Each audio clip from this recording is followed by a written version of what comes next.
3 words from a 7-year-old boy brought The Tonight Show to a complete standstill. But it wasn't the words themselves that shattered Johnny Carson's famous composure. It was what happened next.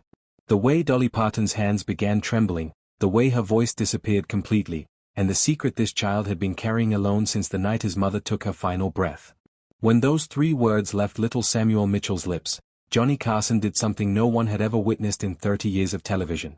He pushed back from his desk, removed his glasses, and wept openly in front of millions of viewers. Dolly couldn't speak. She tried twice. Nothing came out, and 300 audience members sat frozen, watching 2 of America's most beloved entertainers completely fall apart. The cameras kept rolling, but this wasn't entertainment anymore. This was something sacred unfolding in real time. Something that would change both of their lives forever. What you're about to hear has never been told in full. What if such a moment had been captured, but the real story? What happened in that hallway before the cameras started rolling? What was discovered after they stopped? That story has remained hidden for decades until now. Because what happened that night in Burbank wasn't just a viral moment. It was a collision of grief, promise, and love so powerful that everyone who witnessed it walked away different. Let me take you back to the beginning, to a Thursday evening in 1987 when a dying mother made her 7-year-old son promise something impossible. And to the 23 minutes that changed everything you think you know about courage, loss, and what happens when love refuses to stay buried. It started with a song and it ended with a truth no one saw coming. It was a cool Thursday evening in October 1987. NBC Studios in Burbank was buzzing with the usual pre-show energy.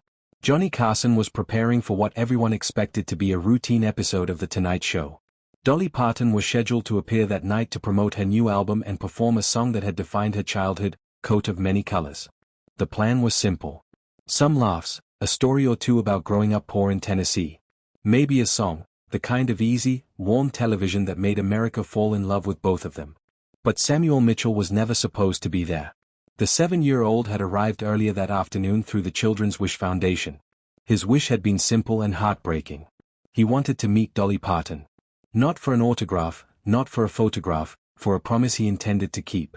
Samuel was small for his age, thin in a way that made adults look twice. He had dark brown eyes that carried something heavy, something that didn't belong on a child's face. He wore a white button-down shirt that was slightly too big for him.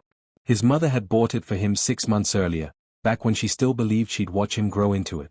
In his hands, he clutched a pale blue envelope, wrinkled at the edges, worn from being held too many times. He hadn't let go of it since the morning she died. The backstage coordinator had a schedule to keep. Samuel's tour was supposed to end at 4:15. A quick look around, maybe a wave from a producer. Then back to the hospital where his grandmother waited. But Samuel wasn't following the plan. He was standing completely still in the middle of the hallway, staring at a dressing room door. The name on it read, D. Dolly Parton. His grip on the envelope tightened. He had promised his mother. And Samuel Mitchell, 7 years old and carrying more weight than most adults ever would, had never broken a promise in his life. That's when the dressing room door opened. Dolly Parton stepped into the hallway like sunlight breaking through clouds. She was dressed in white, her blonde hair catching the fluorescent light, her presence warm and immediate. She was humming softly, a melody that Samuel recognized instantly, his breath caught in his throat. Coat of Many Colors. Dolly noticed him immediately. A small boy standing frozen in the hallway, clutching a blue envelope like his life depended on it. "Well, hello there, sweetheart," Dolly said, her Tennessee accent wrapping around the words like a blanket. "You lost, honey?" Samuel shook his head slowly. His voice came out barely above a whisper. "You're the lady who sings Mama's song." Dolly tilted her head. Something in the boy's voice made her pause. Not starstruck excitement. Not childish nervousness. Something deeper. Something heavier. "Mama's song?" Dolly asked gently, crouching down to his level. Samuel nodded. "Coat of Many Colors. She sang it to me every night. She said, your mama and her mama loved the same way with everything, even when there wasn't much." Dolly's smile softened. She heard stories like this often. Her song had touched countless lives. But something about this boy felt different. It was the way he spoke, past tense. She said. "Your mama sounds like a beautiful woman," Dolly said carefully. "She was," Samuel's voice cracked. "She went to heaven 43 days ago. But she wrote you a letter before she left. She made me promise to give it to you." Dolly's hand moved slowly to her chest. The hallway seemed to shrink around them. Behind her, a producer had stopped mid-step. The backstage coordinator stood frozen, tears already forming. "She wrote me a letter," Dolly whispered. Samuel held out the blue envelope. His small hands were trembling. "She said you would understand. She said, you know what it feels like when someone loves you so big that it doesn't fit inside regular words." Dolly took the envelope like it was made of glass. Her fingers traced the handwriting on the front. Neat, careful letters that spelled out her name. Written by a woman she would never meet but would never forget. "What's your name, baby?" "Samuel. Samuel Mitchell. And my mama's name was Ruth. She said, if I ever found you, to tell you that your song helped her not be scared." Even at the end, Dolly's eyes were glistening. That's when Johnny Carson turned the corner and everything changed. Johnny had been looking for Dolly to review the show rundown when he saw her kneeling in the hallway, holding a blue envelope, crying before the show had even started. "Dolly, what's going on?" Dolly looked up. Her mascara was already starting to run. "Johnny, this is Samuel. His mama wrote me a letter before she passed. She made him promise to deliver it." Johnny looked at the boy, 7 years old, drowning in an oversized white shirt, holding himself together with nothing but willpower and a promise. Something shifted in Johnny's chest. "Samuel," Johnny said quietly, kneeling beside Dolly. "Would you like to come on the show with us tonight? We could read your mama's letter together so everyone can hear what she wanted to say." Samuel's eyes widened. "But I'm not anybody special." Johnny shook his head slowly. "Son, you might be the most special person in this building." 15 minutes later, Samuel sat between Johnny Carson and Dolly Parton on the Tonight Show stage. The audience had been told to expect something different. Nobody was prepared for what came next. "Ladies and gentlemen," Johnny began, his voice unusually soft. "Tonight we have a guest whose story needs no introduction. This is Samuel Mitchell. He's 7 years old and is here to share a letter his mother wrote before she passed away." Complete silence. Dolly unfolded the letter with trembling hands. The paper was worn, the handwriting careful and deliberate, each word written by someone who knew time was running out. "Dear Miss Parton," Dolly began, her voice already breaking. "My name is Ruth Mitchell. I am writing this letter from my hospital bed while my son Samuel sleeps in the chair beside me." She paused, gathered herself, continued. "I don't have much time left. The doctors say days, maybe a week, but I couldn't leave without saying thank you. Your song saved my life long before cancer tried to take it." Johnny removed his glasses. His jaw was tight. "When I was a little girl, we had nothing. No money, no nice clothes. But my mama sang me your song every night. She told me that love was the only fabric that mattered. I believed her. And I raised my Samuel the same way." The audience was completely still. "He's going to be so alone when I'm gone. He doesn't have a daddy. My mother is too sick to raise him much longer. But I need you to know that every night in this hospital, we sing your song together. And for those 3 minutes, I'm not dying. I'm just a mama loving her boy the only way I know how." Dolly's tears were falling freely. "Now, if my Samuel ever finds you, please tell him something for me. Tell him that love doesn't disappear. It just changes shape, like your mama's coat, made from scraps, worth more than gold. Tell him his mama is still singing, just somewhere he can't hear yet." The letter ended with 3 words. "I kept mine." Dolly looked at Samuel. "Baby, what did your mama keep?" Samuel looked up at her with those 2 old eyes. "Her promise. She promised she would love me forever. Even after Johnny Carson broke completely, openly on national television." And Dolly Parton couldn't speak at all. The silence held for almost 30 seconds. An eternity in television. No one moved. No one coughed. 12 million Americans sat frozen in their living rooms watching something they had never seen before. Johnny Carson crying, Dolly Parton speechless. Then Samuel did something no one expected. He reached over and gently took the letter from Dolly's hands. He folded it carefully, exactly the way his mother had taught him, and slid it back into the blue envelope. Then he looked up at Dolly with complete calm. "She kept her promise," he said. "And now I kept mine." Those were the 3 words. The ones that broke everything open. Dolly pulled Samuel into her arms. She held him the way his mother used to, tight, safe, like nothing in the world could ever hurt him, her sequin dress pressed against his small frame as she rocked him gently. "Your mama," Dolly whispered into his hair, "raised the bravest boy I've ever met." Johnny finally spoke. His voice was rough, raw. "Samuel, I've been doing this show for 25 years.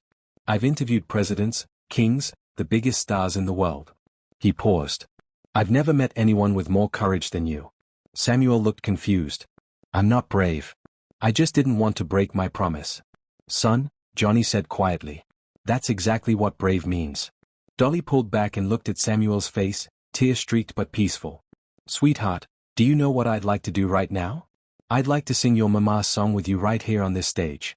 Would that be okay? Samuel's expression shifted. For the first time all night, he looked like a 7-year-old boy. But I don't sing good. Mama always said I sounded like a happy frog. Dolly laughed through her tears. Then we'll be two happy frogs together. What happened next became one of the most replayed moments in television history. Dolly Parton and a 7-year-old boy singing Coat of Many Colors on The Tonight Show. His voice was small and off-key. Hers kept breaking with emotion. It was imperfect, unrehearsed, and absolutely beautiful. Johnny didn't interrupt. He just watched like the rest of America as a mother's love echoed through her son's voice and filled every corner of that studio. When the song ended, the audience didn't just applaud. They stood. They wept. They understood that they had witnessed something rare, something holy. But the cameras didn't capture what happened next. After the audience left and the lights went down, Samuel fell asleep on the couch in Johnny's office. His small body curled into itself, exhausted from carrying a weight no child should ever bear. The blue envelope lay beside him, still clutched loosely in his small fingers. Even in sleep, he wouldn't let it go. Dolly sat across from Johnny, neither of them ready to leave. The silence between them was heavy with something neither could name. The studio felt different now, sacred somehow, like they were standing on holy ground. That's when Dolly noticed it. The envelope was thicker than a single letter should be. Johnny, she whispered, leaning forward. There's more inside. She slid the contents out carefully, her fingers trembling. What she found made her gasp. Her hand flew to her mouth. There were more letters, dozens of them, each one folded precisely, labeled in Ruth's careful handwriting. The ink was slightly faded on some, darker on others, written over weeks, maybe months. Each one a piece of a mother's heart preserved on paper. For Samuel's first day without me. When he can't sleep at night. His 8th birthday. The first time someone breaks his heart. When he falls in love, his high school graduation, his wedding day, when he becomes a father. Ruth Mitchell had spent her final weeks on Earth writing letters to her son for every moment she knew she'd miss, every milestone, every heartbreak, every joy, every ordinary Tuesday when he might need to hear his mother's voice and have nowhere to turn. Johnny picked up one of the letters. His hands were shaking. She wrote him a map, he said quietly, his voice barely holding together. A map through the rest of his life. Dolly wiped her eyes. She knew she couldn't walk beside him, so she left breadcrumbs, little pieces of herself for him to find whenever he needed her most. But it was the final letter that shattered them both completely. It wasn't addressed to Samuel. It was addressed to, whoever helps my son when I cannot. Dolly opened it with trembling hands.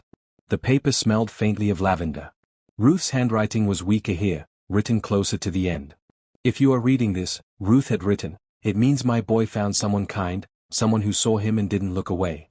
Thank you for catching him when I couldn't. Thank you for proving that love finds new hands when old ones have to let go. Please remind him that his mama never left. I just learned how to love him from somewhere further away. Johnny's jaw tightened. He looked at Dolly. She looked at him. Then they both looked at Samuel, sleeping peacefully for the first time in 43 days. And they made a promise to a woman they would never meet. They would be those hands. They kept that promise. When Samuel turned 8, Dolly flew to Tennessee and threw him a birthday party. She sang his mama's song while he blew out the candles. When he closed his eyes to make a wish, she knew exactly who he was wishing for. When Johnny retired from The Tonight Show, he made one special trip. Not to Hollywood, not to New York, to a small town in Kentucky to watch Samuel's school play. He sat in the back row, but Samuel spotted him immediately and smiled.